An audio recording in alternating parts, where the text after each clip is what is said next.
Welcome to our channel. Today we how to authorize Google Cloud Compute Engine SSH with OS login step by step clearly. To authorize Google Cloud Compute Engine SSH with OS login, start by navigating to the Google Cloud Console. Sign in to your Google Cloud account. In the console, select the project that contains your Compute Engine instance. On the left sidebar, click on Compute Engine, then choose VM Instances. Locate the instance you intend to connect to. At the top of the Instance Details page, click on Edit. Scroll down to the SSH Keys section. If OS Login is not already enabled, find the Enable OS Login checkbox. Check the box to enable OS Login for your instance. Click the Save button at the bottom of the page. Next, ensure you have the necessary IAM permissions. Go to the IAM and Admin section on the sidebar. Select IAM.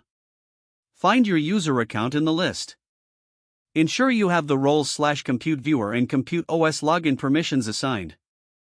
If not, click Edit and add these roles. Now, open your terminal or command prompt. Use the Cloud Command Line tool to connect to your instance.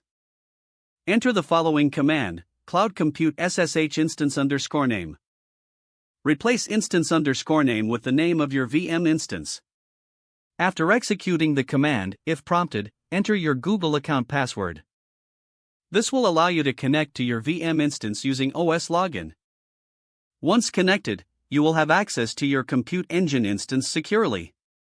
To verify OS login settings, you can run the command Cloud Compute Project Info describe project_ID to check if OS login is activated. Replace project_ID with your actual project ID.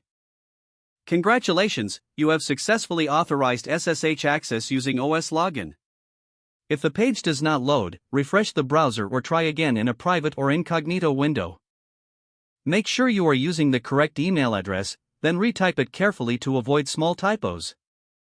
If your password is not accepted, use the reset option and create a new strong password you can remember. Check your spam folder for verification or security emails, then complete any requested confirmation steps.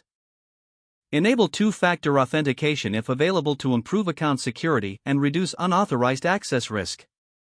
Don't forget to like this video and subscribe to our channel for more step-by-step tech guides.